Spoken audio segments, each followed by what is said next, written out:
dulu. Ini share screen. Nah, ini.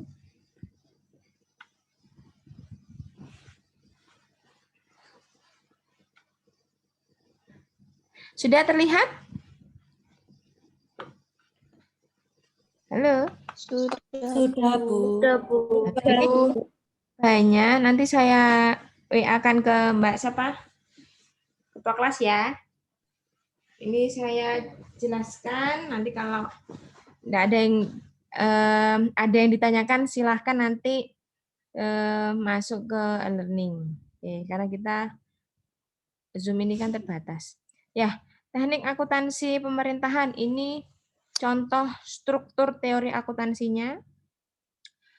Ini sama dengan yang ada di swasta, ya. Ada tujuan, ada namanya postulat. Postulat itu standar, ya. Sebelum ada standar itu ada postulat dulu. Kemudian ada konsep, turun dari postulat dan konsep itu menjadi prinsip. Dari prinsip itu jadi teknik, teknik turun menjadi laporan keuangan, ya. Ini adalah struktur teori akuntansi. Nanti Anda kalau di semester berapa ya, kalau enggak salah 6, kalau enggak 6, 5, kalau enggak 6. Itu nanti ada mata kuliah teori akuntansi. Nah, teori akuntansi itu mempelajari konsep-konsep secara teoritis yang ada di ilmu dasar akuntansi. Nah, kemudian ini ada teknik ASP-nya, persamaan. Ya, ini saya spesifik ke pemerintahan ya. Kalau yang di materi e-learning itu kan global, teknik akuntansi keuangan publik gitu ya. Ini lebih spesifik ke pemerintahan. Kemudian ada akuntansi dana, kemudian ada basis akuntansi dan fokus pengukuran, kemudian ada akuntansi anggaran, kemudian ada akuntansi komitmen. Nah, ini persamaan ya. Kalau ingat persamaan akuntansi, kita kembali ke PA1 ya. Persamaan dasar akuntansi yang bunyinya aktiva sama dengan pasiva ditambah modal. Sama ya. Atau harta sama dengan hutang tambah modal. Itu dasarnya itu. Entah itu digunakan di pemerintah, digunakan di non-pemerintahan, di pendidikan, semuanya sama persamaannya. Nah, persamaan merupakan filosofi dasar yang sangat penting dalam akuntansi. Merefleksikan karakteristik sebuah organisasi atau entitas akuntansi dalam teknik-teknik dasarnya. Kemudian organisasi pemerintahan itu sebuah organisasi khas, artinya dengan ciri karakteristik tersendiri. Kemudian secara signifikan memberikan pengaruh dalam desain dan struktur akuntansi. Nah, ini ada persamaannya seperti yang sudah saya jelaskan di awal, organisasi pemerintahan itu tidak mencari laba. Nah, karakteristik ini berpengaruh dalam desain persamaan dasar akuntansi. Kemudian tidak ada akumulasi kekayaan yang menjadi hak milik yang dilambangkan dalam ekuitas, ya. Dalam kurung akuntansi pemerintahan. Tidak ada persamaan akuntansi perusahaan. Sorry. Kemudian tidak ada kepemilikan dalam organisasi pemerintahan. Kemudian kekayaan bersih karena investasi maupun akumulasi hasil operasi merupakan informasi bagi masyarakat tentang jumlah kekayaan bersih pemerintah yang tersedia untuk digunakan dalam menjalankan program-programnya. Nah, ini ada persamaannya, sama kan? Aset sama dengan kewajiban ditambah ekuitas. Kemudian ini yang komersial, akuntansi yang Anda pelajari dari semester 1. Kemudian turun menjadi, kalau di akuntansi pemerintahan, aset sama dengan kewajiban ditambah ekuitas dana. Nah, terdapat perbedaan yang mendasar antara ekuitas dana dan ekuitas. Di perusahaan dijelaskan bahwa selisih antara aset dan hutang itu ekuitas, ya, yang menunjukkan adanya kepemilikan antara perusahaan tersebut oleh pemegang sahamnya. Kalau di pemerintahan, ekuitas dana tidak menunjukkan adanya kepemilikan siapapun. Tidak boleh, karena kan tidak menunjukkan kepemilikan secara individu maupun golongan, ya. Karena memang tidak ada kepemilikan yang bisa diakui.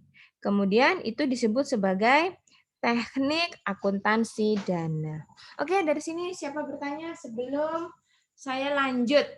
Silahkan. Ada yang ditanyakan? Lanjut ya. Kalau nggak ada yang tanya, wis.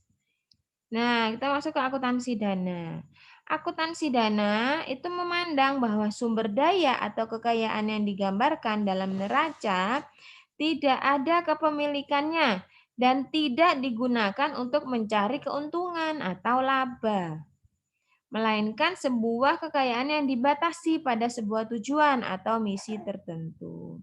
Kemudian ini dijelaskan juga di beberapa negara teknik akuntansi dana memiliki modifikasi, ya, karena adanya penggunaan dana-dana yang lebih dari satu, kemudian dipicu oleh adanya pemisahan tujuan secara spesifik dalam pemerintahan, kemudian di setiap tujuan tersebut dialokasikan sejumlah dana untuk dipertanggungjawabkan. Nah, kalau di US praktik akuntansinya dikenal pemisahan sumber daya pemerintah menjadi 3.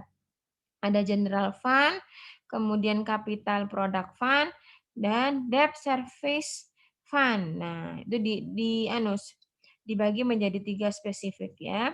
Kemudian setiap dana tersebut merupakan entitas akuntansi tersendiri, yaitu memiliki sistem akuntansi terpisah antara satu dengan yang lain. Nah, kalau di Indonesia itu menggunakan akuntansi dana dengan sistem dana tunggal, yaitu seluruh sumber daya yang dimiliki pemerintah merupakan kekayaan yang memiliki batasan penggunaan, yaitu untuk mewujudkan yang namanya visi, misi, dan tujuan pemerintah. Ya, ini secara definisi dijelaskan apa sih sebenarnya secara Wikipedia itu akuntansi dana itu apa. Sistem akuntansi yang sering digunakan oleh organisasi-organisasi nirlaba dan institusi sektor publik. Sistem tersebut merupakan metode pencatatan dan penampilan entitas dalam akuntansi seperti aset dan kewajiban yang dikelompokkan menurut kegunaannya masing-masing. Contoh, dana sektor publik kalau dibandingkan dengan dana sektor swasta. Contohnya, dana 1M yang diterima oleh pemerintah daerah dengan diterima oleh PTX. Dari contoh ini, apa persamaannya, apa perbedaannya? Kalau kita lihat dari sisi akuntansi dana. Ya. Nah, ini dijelaskan. Sumber daya keuangan untuk organisasi nirlaba atau institusi pemerintah mempunyai namanya keterbatasan penggunaan. Dana-dana tersebut dibatasi penggunaannya untuk tujuan atau aktivitas tertentu yang terkadang merupakan syarat dari pihak eksternal. Ada pembatasan eksternal, ada yang namanya pembatasan internal. Nah, untuk mengakomodasi keadaan itu, organisasi sektor publik membuat namanya dana-dana atau funds dalam sistem akuntansinya. Pemasukan organisasi sektor publik diklasifikasikan ke dana tersebut sesuai dengan tujuan yang dimaksud. Nah, fungsi dari sistem dana ini sebagai alat kontrol, gitu ya. Ini nanti bisa dibaca dana adalah, nah berdasarkan definisi yang dikemukakan oleh Freeman tahun 2003, dia mendefinisikan dana. Nah ini persamaannya. Persamaan akuntansi dana. Fund 1, Fund 2, ya. Sama kan? Coba dilihat perbedaannya di tabel-tabel tersebut. Kemudian kita turun ke persamaan. Kalau akuntansi bisnis seperti itu, kalau sektor publik seperti ini. Nah, aset liabilities plus fund balance, ya. Saldo dana tidak menunjukkan kepemilikan siapapun, tidak boleh. Nah, ini ada contoh ini jenis-jenisnya. Ada expendable atau governmental funds. Kemudian ada non-expendable atau property funds. Yang pertama itu dana yang berasal dari pajak, bea, dan sumber-sumber lain untuk membiayai aktivitas yang bersifat non-bisnis. Kemudian dana yang dikeluarkan tidak memiliki kepastian. Oke, dana yang tidak memiliki kepastian ini yang tidak ada di anggaran, ya. Artinya itu tidak dianggarkan, tapi harus dikeluarkan. Contoh, seperti adanya COVID ini, ya. Anda apa tahu COVID ini, oh nanti 2020 ada COVID kan kita enggak tahu. Oh nanti di NTT tahun 2021 ada bencana alam. Nah, ini masuk di non-expendable fund ya. Oh sorry, expendable. Dana yang dikeluarkan tidak memiliki kepastian. Akan di-reimburse atau dibayar oleh pengguna output aktivitas. Contohnya penanggulangan bencana alam. Nah, sekarang yang kedua, dana non-expendable property funds. Dana yang berasal dari pergunakan untuk aktivitas-aktivitas yang sifatnya bisnis. Kemudian dana ini juga disebut revolving fund karena peran pemerintah hanya pada kontribusi dana awal. Kemudian diharapkan dana tersebut akan berputar melalui pembayaran-pembayaran. Contohnya penyediaan air bersih, PDAM, itu kan dimodali di awal, PDAM, kemudian akan berputar. Oke, dari sini ada yang ingin ditanyakan, nanti ke bawah Anda bisa lihat. Sebenarnya saya mau menjelaskan tentang ini juga yang paling penting nih, basis akuntansi ini ya. Basis akuntansi itu kan ada dua. Nah ini ada bukan hanya dua, bahkan di sektor pemerintahan itu ada 4. Ada kas, accrual, kas modifikasian, accrual modifikasian. Nah, nanti digunakan yang mana? Sebelumnya digunakan yang pertama sebelum ada accrual. Kalau di swasta saya nggak akan ngomong swasta ya. Nah, kalau di pemerintahan setelah basis kas keluar kemudian diganti accrual kah Bu? Enggak. Enggak langsung full accrual, dia dimodifikasikan dulu. Kas modifikasi accrual gitu ya. Oke, ini nanti saya share materinya. Ada yang ingin ditanyakan, monggo silahkan. Saya harap semua materi-materi di e-learning itu dibaca ya. Terus nanti saya buka juga forum diskusinya karena kalau absensi itu kan saya juga kadang-kadang nggak tahu Anda ini masuk apa enggak di sini tapi Anda absen. Tapi akan nilai plus ketika Anda aktif di forum diskusi itu ada nilai plusnya karena saya lihat nggak semua lah berdiskusi di forum diskusi, artinya dia berargumen ya. Nah, ini ada contoh basis kas. Contoh-contohnya. Jurnal basis kas dengan fokus pengukuran sumber daya jangka pendek. Ada belanja kendaraan langsung pada kas. Organisasi tidak akan melaporkan kendaraan sebagai aset pada neracanya, gitu ya. Nah, organisasi akan mencatat baik peningkatan maupun pengurangan atas kas pada laporan pendapatan dan belanja. Pernyataan yang sebanding menjelaskan perubahan dalam saldo dana. Nah, dampaknya kendaraan akan dibebankan seluruhnya pada waktu dibeli, yang nantinya akan ditutup ke ekuitas dana. Nah, contoh bagaimana kalau basis kas di Indonesia. Nah, ini ada berdasarkan PP Peraturan Pemerintah tahun 2010 nomor 71, itu dia menjelaskan tentang accrual. Ya. Ini juga basis kas dan basis accrual. Dijelaskan ada kelebihan akuntansi berbasis kas, ada keterbatasannya. Kenapa ada kelebihan? Pasti kalau ada kelebihan pasti ada kelemahan. Kalau sudah tahu basis kas itu digunakan dari dulu zaman lampau, kenapa harus beralih ke accrual gitu ya? Kemarin di kelas 1-nya saya jelaskan ya. Jadi accrual itu mencoba menutupi kelemahan-kelemahan yang ada di basis kas ya. Itu nah, sampai ke bawah ini ada tentang basis accrual. Oke. Ini cukup banyak halamannya 63. Sebelum saya lanjut. Oke, siapa bertanya? Silakan.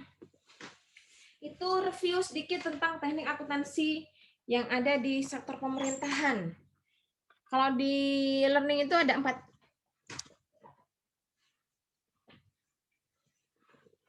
Ada 4, ada akuntansi dana, komitmen, kemudian ada investasi dan pendapatan. Ya. Siapa bertanya? Ini mana orangnya ini? Kayaknya saya ngomong sendiri nih ya. Halo.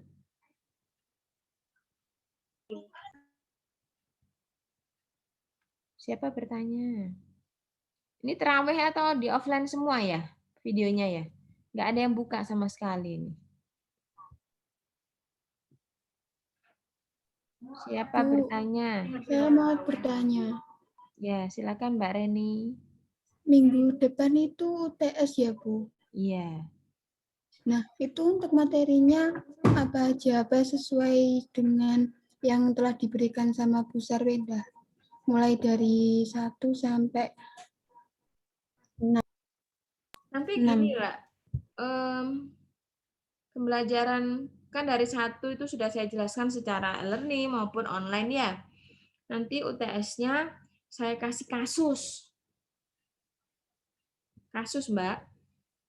Halo? Ya, Bu. Nah, dari kasus itu Anda setidaknya mereview, kemudian dikaitkan dengan teori yang sudah saya kasih secara e-learning maupun secara online.